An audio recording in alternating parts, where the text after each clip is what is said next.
Hi guys.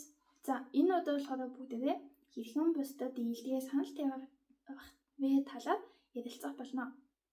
За бид хэдийн ингэж авч үзэж байгаа ном нь Дейл Карнегигийн хэрхэн ингэж найзуутай болоод бусдад нөлөөж чадах гэсэн ном байна. Эхний номын зохиолчийн гаргаж ирсэн зарчим нь болохоор ямар нэгэн харилцаа яриаг эхлүүлэхээс өмнө ямар нэгэн муу мэдээ сонсохоос өмнө гэх юм уу би тэгэхэд илүү талархлын үг тэгээд магтаал зэрэг тийм гоё үгсээр гоё зүйлээр ингэ эхлүүлэх хэрэгтэй гэж үзсэн.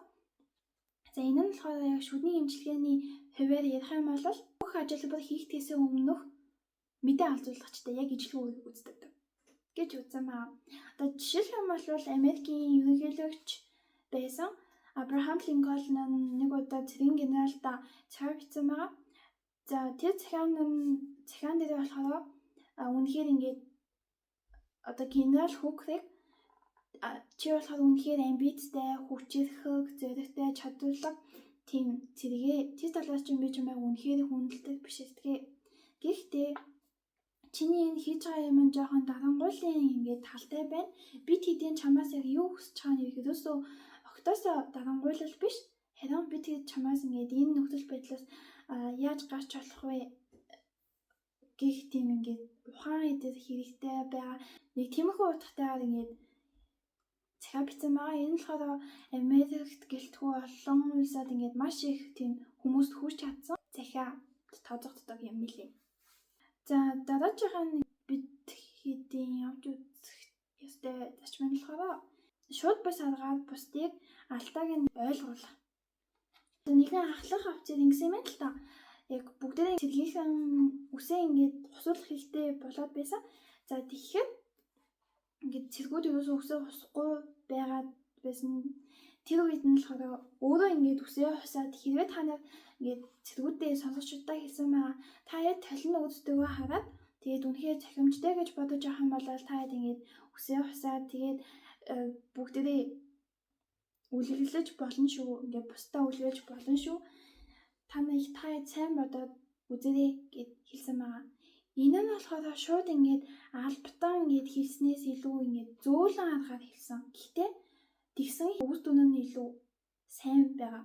За дараагийн нь болохоор бусдыг шүүхээс өмнө эхлээд өөрөөсөө эхлэх хэрэгтэй. Одоо жишээлх юм бол Дейл Карнеги бол үнэхээр мундаг хүн байгаа. Маш их олон жилийн туршлагатай тийм хүн байгаа. Тэгээ нэг удаа өөрийнхөө Жозефинагаа ингээ нарийн бичгээрээ болгоод авсан 19 настай. За тэр нь ингээд мэдээж өөрт нь ямар нэгэн байдлаар туршлага дутуу юм шиг санагдсан боловч тэр Жозефин ингээд хэлэхдээ чи чамайг ингээ хичээж байгаа чи ингээд би үнэхээр их таатай байна. Тэгээд би 19 дээр ингээд чамшиг бол байгаагүй. Гэхдээ чи энийг ингээд хийвэл зөв гэж бодохгүй байна уу? Чи энэ тал дээр яг юу гэж бодож байна? Тэгээд хэрвээ чи энэ зүйлийг ингээд хийсэн бол илүү ухаалаг шийдвэр болох байсан босоо гэдэг ч юм уу ямар нэг мэдлэг маш ийлгээр ингээд анхааруулж хэлсний ачаад тун удалгүй маш мундаг чадварлаг нарийн бичгтэй болсон байх жишээний.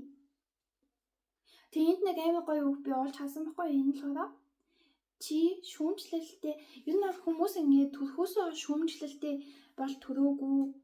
Шүүмжлэл яг ямар хүнд олддог вэ гэх юм бол юмыг туршиж үзсэн. Юмд ингээд орлого хийж үзсэн хүн шүүмжлэл гарч ирдэг. Тийм болохоор ингээд хэрвээ ингээд амар их шүүмжлэл донд амьдарч байгаа юм бол ер нь жоохон зөв амьдралын голчлолтой явж гин гэсэн үг. Гэхдээ тэрийгээ би тэгэхээр бас засах ухаантай байх хэрэгтэй гэд хүнд ингээд зөөлөн аргаар ингээд хэлж бас сурах хэрэгтэй гэж би бас бодож байна. За тэгээд дараагийн нь одоо нэг арга нь гэх юм бол шууд тушаахаа орон шууд асуух хэрэгтэй. Одоо жишээлбэл амар олон тийм гоё ийдэг асуултууд байдаг шүү дээ. Үүнийг тэгээд бодолцоод үзэхгүй чи юу гэж бодож байна? Энийг ингээд хийж болох уу гэдэг гэх мэтчлээ.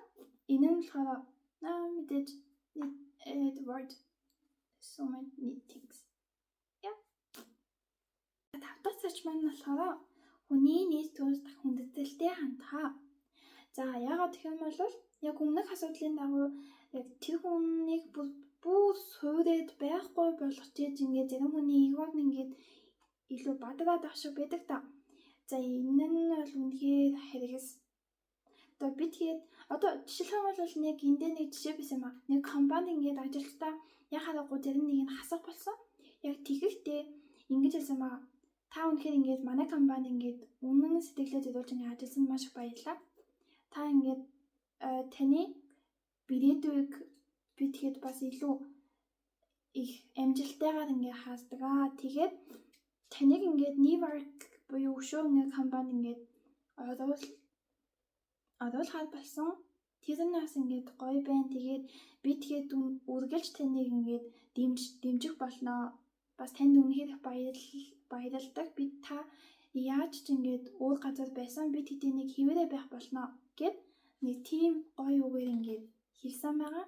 Тэр нь болохоор шууд you're fired гэж хэлүүлснээс илүү гоё мэдрэмж өгч байгаа. Францын нийслэлийн үндэслэгч зохиолч Saint-Exupéry хэлэхдээ болохоор хүнийг нийс төрөлтэй ингээд шархтуулах нь гинт хэрэг гэж бүр үзсэн байгаа. Тэгээд тэр хэлэхдээ би хүний бүр ингээд шатаад бүр нүднийхээ өмнө ингээд өөрийгөө сүрхийг ингээд харахад хүрэхээр юм ингээд би үнэхээр хэлхийг хүсдэггүй. Тэгээд би тэгэд үнэхээр хүндэтгэлтэй хандах хэрэгтэй ялангуяа нийт төрийн асуудал дээр.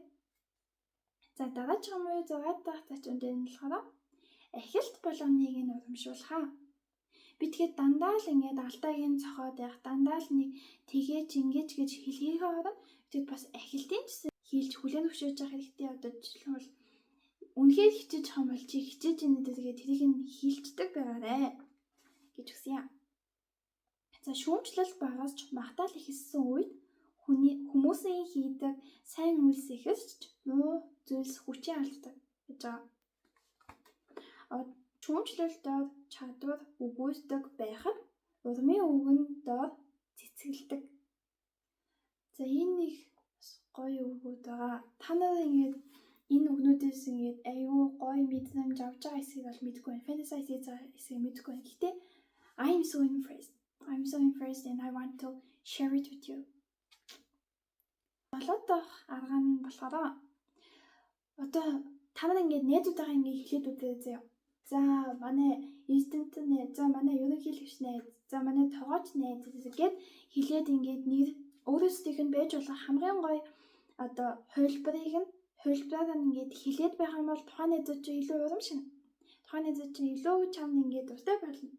Тэгээд бас тухайн хүмүүс тийм хүн болоход бас ямар нэгэн байдлаар ингээд цаанаасаа энерги нь ингээд юу гэдэг вүлээ? Энергийн хэлбэлснээ яг таарад байдаг хаа. I guess so. Би яг ингэжсэн байхгүй юу?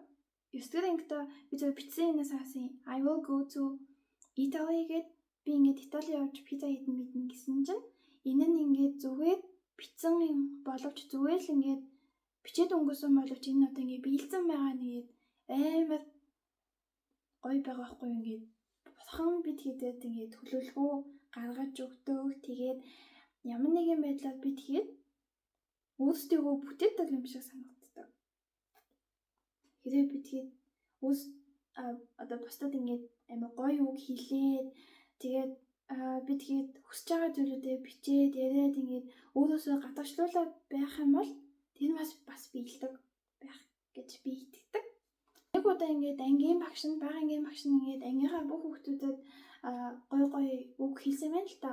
Одоо жишээлбэл юм бол Сара чи ямар гоё үстэй юм бэ? Чи ямар гоё ингээд үсний хавчаартай юм бэ? Чи гоё өч юм аа гэд тэгээд явж байгаад нэг ангийн жоохон гадуурхагддаг нэг Томи гэд бандд очиод хэлэхдээ чи төрөлхийн лидер гэд хэлсэн байна л та. Тэгсэн чинь Томи тэр өдрөөс хойш ингээд аягүй сайн хичээлээ хийдэг болоод илүү аягүй их зүйл дээр өөртөө анхаараад тэгээд одоо топ сургач болсон байх жишээний. юм боломжгүй зүйл гэж үнэхээр байхгүй.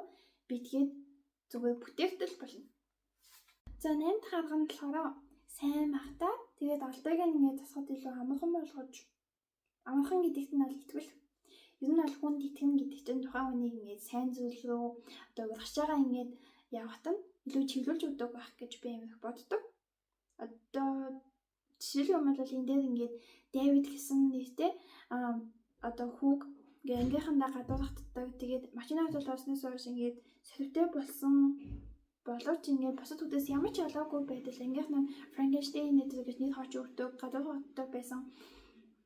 Тэгээд тэр хүүхдийг бас ингээд аав ээж нь хүртэл ингээд жирийн хүүхдүүдтэй нэг сургуульд явах боломжгүй болж байгаа юм шиг итгүүлдэг байсан байгаа хгүй.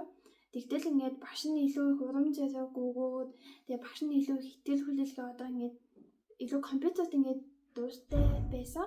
Тэрийг нь ингээд илүү сэтэлжүүлээд өгсөн чинь тухайн хүүхэд бүр ингээд урамшаад бүр хотын олимпиадад бүр 3 дахь байранд орсон байх чинь. Тэгээ би энэ хүүхдээ яг мэдхгүй л дээ. Гэхдээ яг энийг сонсоод мэдээж би мэдхгүй. Энийг яг уншаад бүр ингээд амар их бахархсан. Ер нь бол боломжгүй зүйл гэж байхгүй.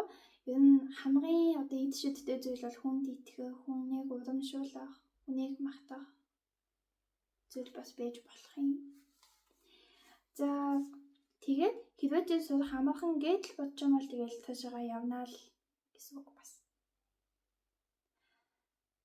Тэг ямар нэгэн зүйлийг хийхэд шаардлагатай тийм process би үйл явцыг үнэхээр сайн ойлгоод тэгээд тэрэндээ илүү дуустай байгаад байгаа юм бол бас илүү хол юм.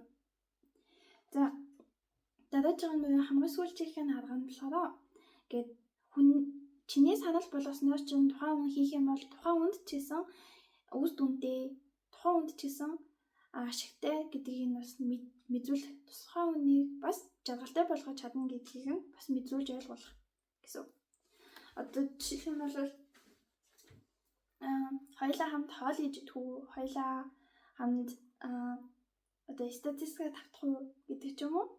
За тэр энэ мэд ингээд санал нь болохоор тухайн хоёр хүний хоёулангийн илүү аж аргалтай, илүү ухаантай, илүү мундаг болгоно. За тийм болохоор энэ нь мэдээж болдог, хэрэгждэг арга байгаа. Тэгээд бас нэг ингэж хэлвэл илүү yes гэсэн ансуур авч болохоор юм лээ. Илүү окей гэсэн ансуур илүү хариулт авч болохоор юм лээ. Одоо жишээлбэл хэрэг хоёулаа энийг одоо л хийчих юм бол дараа нь хийх хэрэггүй болно штэ гэд. Тэгэх юм бол илүү хурдан үстэн хаж болно гэдэг бол би ойлгосон. За эдгээр нь болохоор ингээд бид хэдий хараад байвал гээд аль хэдийн марга ойлгодог аргууд юм шиг хэрнээ тоодоггүй жоохон үл хашаатай юм шиг санагддаг. Тэгээд хэрэг үнэхээр эдний хэдийг бодоод явж байвал бас харилцаанд үр дүн гарна гэж би бол итгэж байна. Итгэдэг. За бүгдээрэнд нь энэ бичлэгийг үзсэнд маш их баярлалаа. Баяртай.